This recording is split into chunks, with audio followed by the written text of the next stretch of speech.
7 de la mañana con 1 minuto. Iniciamos Noticias 7. Amigos televidentes, muy buenos días y gracias por acompañarnos en este informativo que dura hasta las 8:30 de la mañana con amplia información para todos ustedes. Por eso los invitamos a que se informen también a través de nuestras plataformas digitales, el telégrafo.com.es, ecuadortv.es, en el dial de Pública FM y a través de nuestras redes sociales. El día de hoy tendremos invitados, tendremos a la gobernadora del Guayas, Zaida Rovira, conoceremos sobre la gestión que lleva adelante la gobernación y también tendremos al analista político José Abel Defina para conversar sobre los proyectos de ley, en especial el de ley de solidaridad nacional. Atentos entonces, en sus pantallas también aparecerá un código QR para que ustedes puedan continuar con más información del Telégrafo Digital. Compañeros, muy buenos días. Hola, María Mercedes, Sofía, un buen día para ustedes, igual para los amigos televidentes y radioescuchas. Y atención los que viven en la capital, porque el frío no solamente está bastante fuerte, sino que el cielo está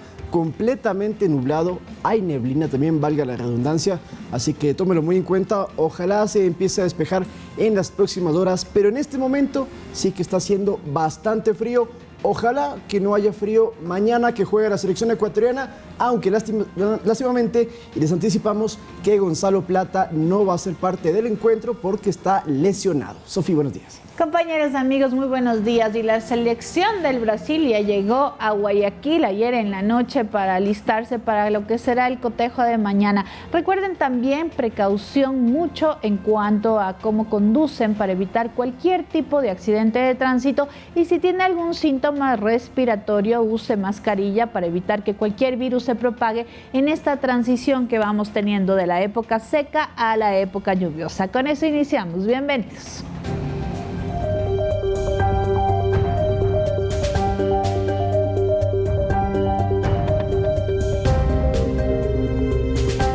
Con 82 votos afirmativos, el Pleno de la Asamblea Nacional aprobó el informe de segundo debate de la propuesta para reformar un artículo de la Constitución y permitir que naciones extranjeras implementen bases militares en nuestro país para cooperar en la lucha contra el crimen transnacional. Veamos un resumen de este debate que tuvo momentos álgidos. La Asamblea Nacional tuvo este martes la sesión más importante de este reciente periodo. Tenían que pronunciarse sobre la propuesta de reformar parcialmente al artículo 5 de la Constitución para permitir la instalación de bases militares extranjeras en el Ecuador. 1 hora y media duró el segundo debate del informe que recomendaba aprobar el proyecto remitido por el Ejecutivo. Es importante recordar que el tratamiento de esta reforma enviada por el presidente de la República, Daniel Noboa, estuvo pendiente en esta asamblea desde octubre del año pasado. Legisladores de la bancada oficialista defendían la propuesta para que mediante la cooperación internacional se enfrente al crimen transnacional.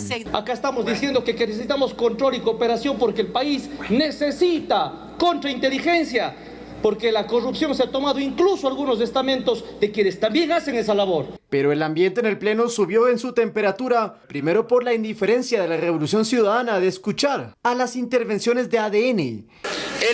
Señor presidente, le voy a pedir de la manera más comedida que mientras intervenga, yo entiendo que a la Revolución Ciudadana no le interesa la seguridad ni este orden del punto del día. Señores asambleístas, por favor, tomen asiento. No les interesa, eso está claro. Y presten atención al asambleísta. Y luego para reclamar por sentirse ofendidos de que se los vinculara con GDOs o se recordara que el ex Latinquín Ronnie Aliaga fue de su bancada.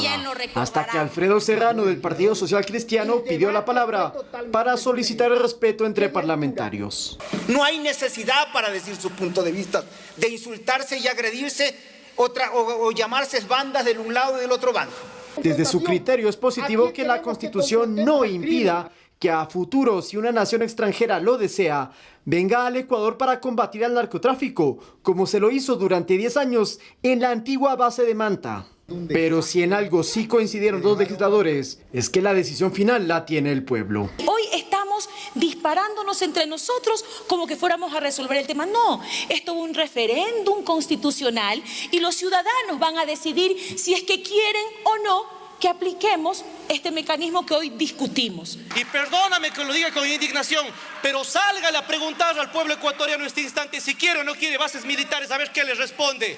Y con 82 votos afirmativos de un mínimo de 77 que se necesitaban, la mayoría de la Asamblea aprobó que la reforma parcial para las bases extranjeras siga con su trámite. 0 blancos, 6 abstenciones. Ha sido aprobada la moción presentada por la asambleísta Natalie Morillo. Una vez que la Asamblea ya aprobó este proyecto de reforma parcial, ahora irá a la Corte Constitucional. Tras ese dictamen favorable, irá al Consejo Nacional Electoral para que en un plazo de 45 días se convoque a referéndum y sean los ecuatorianos los que decidan si las bases extranjeras vuelven o no a nuestro país. Con cámara de Giovanni Murillo, Lautaro Andrade Castro, Noticias 7.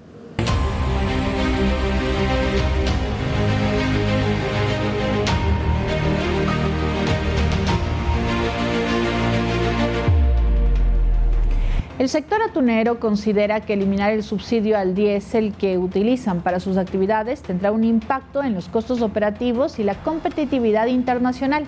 Sin embargo, para el gobierno, esta industria puede pagar su combustible, pues solo en el año 2024 movilizó más de 1.600 millones de dólares.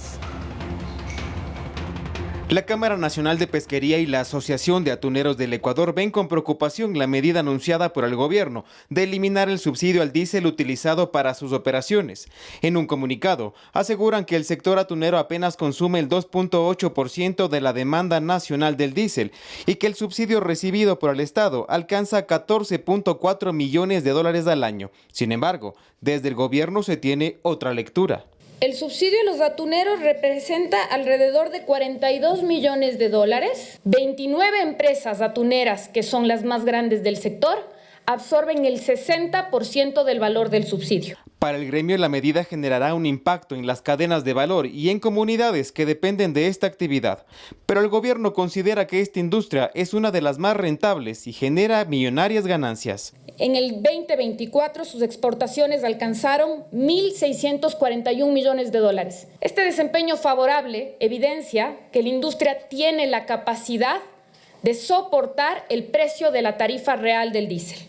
El sector pesquero propone la instalación de mesas de diálogo con varios puntos, como autorizar la libre importación de diésel sin intermediarios, eliminar el ISD y aranceles al combustible, IVA cero para insumos y maquinaria del sector pesquero, y la eliminación gradual del subsidio. El gremio también pide accesos a líneas de crédito, pero el Estado ya tiene una propuesta al respecto. El Banco del Pacífico extenderá líneas hasta por 42 millones con el respaldo y cobertura de la CFN. La tasa de interés para este propósito será del 6% anual. El gobierno afirma que el subsidio para este sector le ha costado 211 millones de dólares desde el 2022 y recalca que este beneficio sí se mantendrá para la pesca artesanal.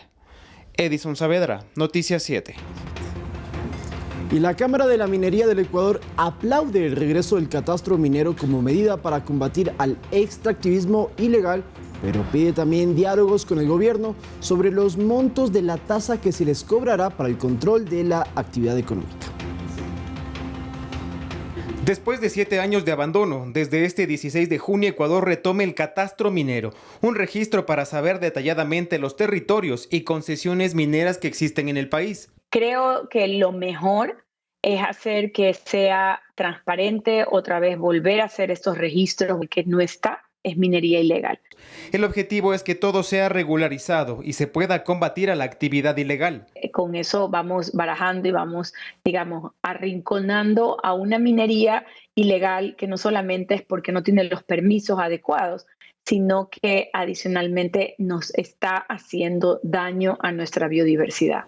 Desde la Cámara de la Minería del Ecuador se aplaude esta decisión. Sin embargo, lo que les preocupa, dicen, es la tasa que se les cobrará para mejorar los procesos de supervisión, ampliar el número de operativos en territorio y garantizar el monitoreo continuo de las concesiones mineras.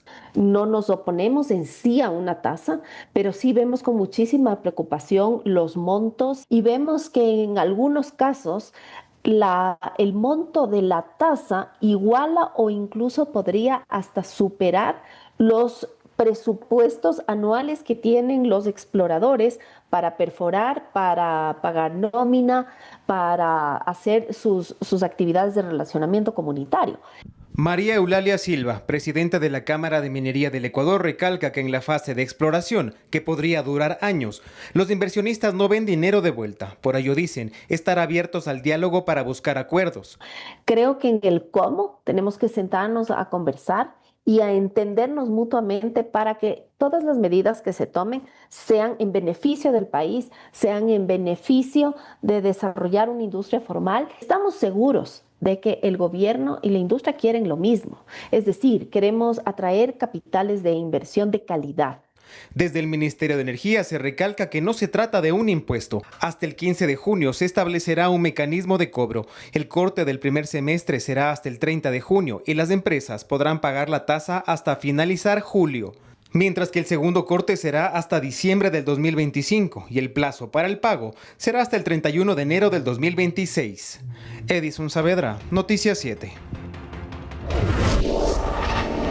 Y el prefecto del Oro, Clemente Bravo, fue electo como presidente del Consorcio de Gobiernos Autónomos Provinciales del Ecuador, CONGOPE, por un periodo de 2 años. Bravo sustituirá a la prefecta de Pichincha, Paola Pavón, quien ocupó este cargo desde el año 2023. La nueva directiva del CONGOPE también está integrada por la prefecta de Esmeralda, Roberta Zambrano, como vicepresidenta, mientras que los vocales son Manuel Caizabanda de Tungurahua, Carla Reategui de Zamora Chinchipe y Hermel Tayupanda de Chimborazo. Según Bravo, su gestión como coordinador de las 23 prefecturas estará centrado en el sector productivo, la inversión en infraestructura pública y el desarrollo sostenible. Escuchemos sus primeras declaraciones como principal del CONGOPE. Mi gratitud a cada uno de los prefectos del país por confiar en nosotros. Nuestro compromiso es el trabajo. Nuestro compromiso es la unidad. Yo siempre digo que estamos donde Dios quiere que estemos. Yo sí les pido a una sola voz que vivan los prefectos del país. Gracias amigos por su sintonía. Avancemos con el desarrollo informativo. Más de 400,000 bachilleres completaron el registro único nacional, esto para el acceso a la educación superior. Este registro les permitirá postularse a una de las 31 universidades, escuelas politécnicas o a los 54 institutos conservatorios también y para carreras de las Fuerzas Armadas, la Policía Nacional o el Cuerpo de Bomberos. Es un registro que todos debían completar. Veamos. La expectativa para el acceso a la educación superior en el país permitió que más de 400,000 bachilleres se inscriban en el registro nacional hasta el 1 de junio pasado debido a la gran demanda. Este es un paso obligatorio para todas las personas que quieren ingresar a la educación superior pública de nuestro país, universidades y escuelas politécnicas, institutos y conservatorios superiores públicos, carreras focalizadas como Policía Nacional, Fuerzas Armadas, carreras del MIES, Cuerpo de Bomberos. Todas esas personas tienen que pasar por el proceso del registro nacional. La siguiente etapa es el registro social, una fase opcional que se realiza en coordinación con el MIES. Así se recopila información sobre la situación socioeconómica y vivienda de los postulantes. Esto para aplicar, de ser el caso, las medidas de acción afirmativa de los postulantes. Víctimas de violencia de género, de pueblos y nacionalidades indígenas, abanderados y escoltas de las diferentes instituciones, deportistas de alto rendimiento, son personas y evidentemente personas que también están en ciertos quintiles de pobreza en nuestro país. Todo eso, como digo, identificado en unidad de registro social. Después del registro nacional único y la inscripción se desarrollarán actividades prácticas para que los aspirantes se preparen para las evaluaciones. Luego vendrán los exámenes, la postulación a carreras, la asignación de cupos y finalmente el proceso de matriculación. Para el proceso de las universidades, efectivamente ellas tienen en el marco de su autonomía el proceso de admisión en forma coordinada con CENESID. Por eso, de hecho, el primer paso lo dan a través de esta institución. Luego, en el tema de la aceptación de cupos, también vuelve el paso acá nuevamente a CENESID, con la finalidad de que podamos tener un proceso transparente. CENESID anticipa que las clases en las 85 instituciones educativas superiores públicas comenzarán entre septiembre y octubre. Rommel Garzón, Noticias 7. Y ahora les contamos que el gobierno ecuatoriano está implementando medidas urgentes para garantizar la continuidad del servicio de diálisis a pacientes con insuficiencia renal. Se ha iniciado el pago de las deudas pendientes con las clínicas dializadoras, que es considerado esto un paso crucial para estabilizar la atención en todo el país. Además, se están reforzando los mecanismos de derivación y la coordinación con los prestadores de salud para asegurar que ningún paciente quede desatendido. Esta acción prioriza la atención médica esencial y el monto que se está pagando ya hasta mayo, según el ministro de Salud, fue de $22,7 millones a las clínicas dializadoras externas que prestan sus servicios con el país.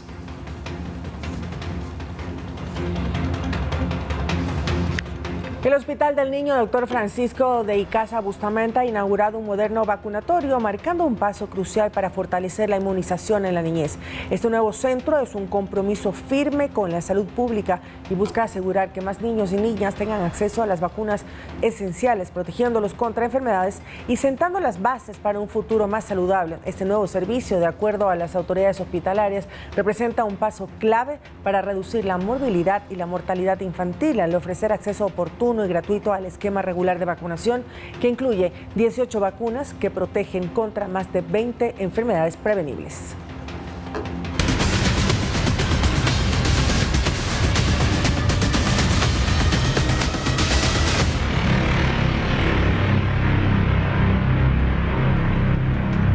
Y tras un cruce de fuego en la ciudad de Manta, fueron detenidos 2 presuntos sicarios.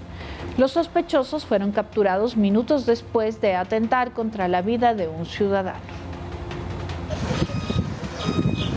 Policías del eje preventivo que patrullaban por el circuito Proaño escucharon la detonación de armas de fuego a la altura de la calle Víctor Vélez y C19. Inmediatamente salieron a verificar la novedad y observaron a 3 sujetos correr para abordar un vehículo. Las motocicletas fueron más rápidas y en medio de un cruce de balas evitaron que fuguen. Hemos demostrado que los instrumentos que nos entrega el Estado los vamos a hacer uso de una manera firme contra los delincuentes, contra toda esa gente que no nos permite a todos vivir con la paz y tranquilidad.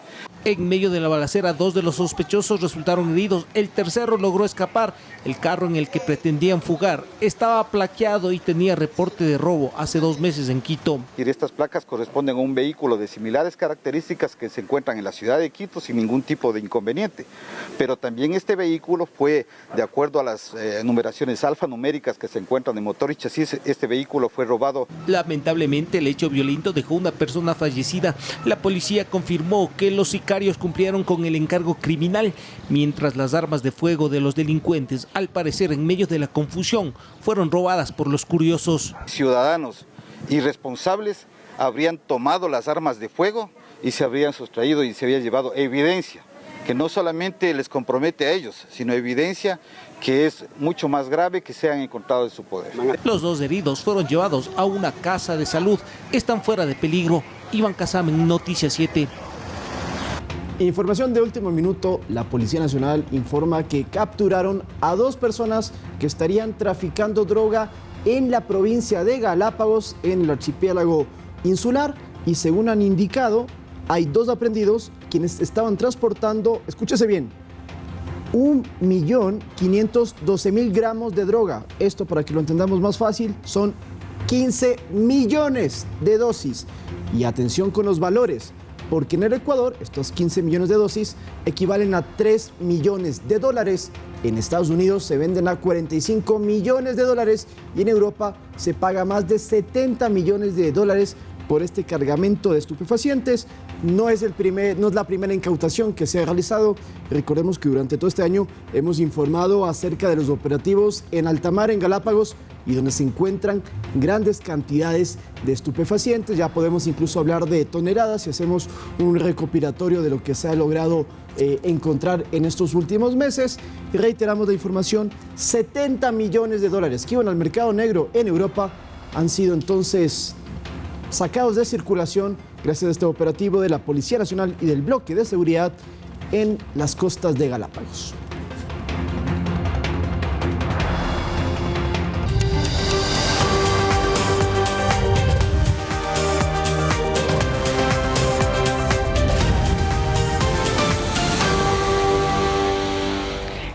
internacional les contamos que Ucrania ha anunciado un ataque exitoso contra el puente de Crimea, una infraestructura vital que conecta la península con Rusia en una operación especial.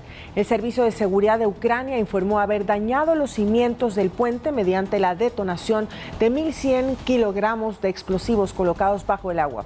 Esto marca el tercer asalto ucraniano al puente desde la anexión rusa de Crimea en el 2014, según Vasil Maliuk, jefe del SBU. El puente es considerado un objetivo legítimo, ya que fue construido para unir a Rusia con el territorio ucraniano ocupado y sirve como una arteria logística crucial para el ejército ruso. Una arteria logística en estos momentos.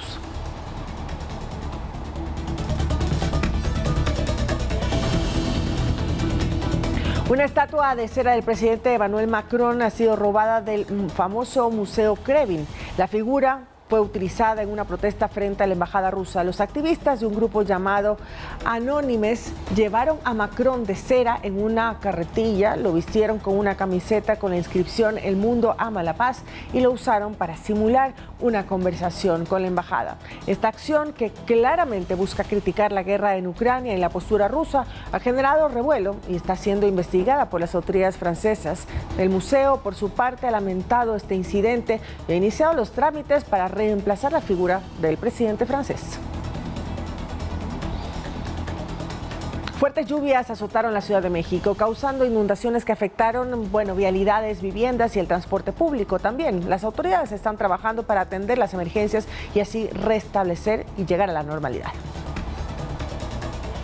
La noche del lunes 2 de junio y la madrugada de este martes, intensas lluvias provocaron inundaciones en diversas zonas de la Ciudad de México y el Estado de México. En la capital, alcaldías como Iztapalapa, Iztalco y Venustiano Carranza fueron las más afectadas, con calles anegadas, caída de árboles y afectaciones al transporte público. En el viaducto Miguel Alemán, varios vehículos quedaron atrapados bajo el agua.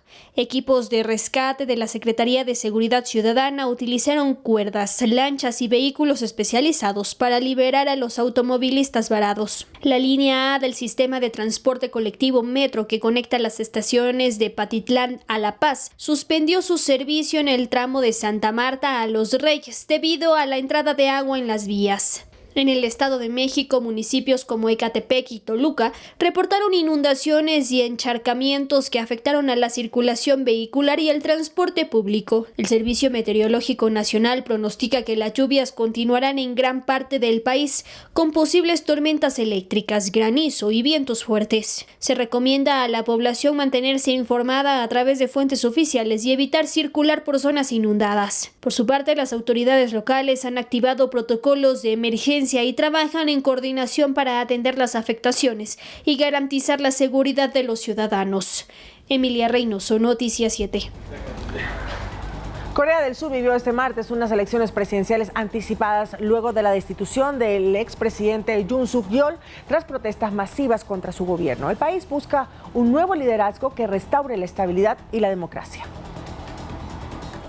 Las elecciones presidenciales en Corea del Sur se llevaron a cabo con una participación histórica del 78%, la cifra más alta en casi 3 décadas. Según los sondeos a pie de urna, el candidato del Partido Demócrata Lee Jae-myung obtuvo una amplia ventaja con un 51.7% de los votos, frente al 39.3% del conservador Kim Jong-un, exministro del gobierno. Lee Jae-myung, abogado y defensor de los derechos humanos de 61 años, es una figura emblemática de la oposición. Su triunfo simboliza el rechazo popular a la ley marcial y a las políticas autoritarias que marcaron el último año en el país, que provocaron la destitución del expresidente Yoon Suk-yeol. El nuevo presidente asumirá el cargo de forma inmediata, sin periodo de transición, con la promesa de impulsar reformas económicas y sociales para recuperar la confianza ciudadana y fortalecer la democracia. Este cambio marca un hito en la historia reciente de Corea del Sur, que enfrenta ahora grandes desafíos, tanto internos como en su política internacional. Las autoridades electorales continuarán con el conteo oficial, aunque se espera que los resultados finales confirmen la victoria de Lee. Mientras tanto, sectores políticos y sociales esperan un gobierno más dialogante y abierto que ponga fin a la crisis que vivió el país en los últimos meses. Emilia Reynoso, Noticias 7.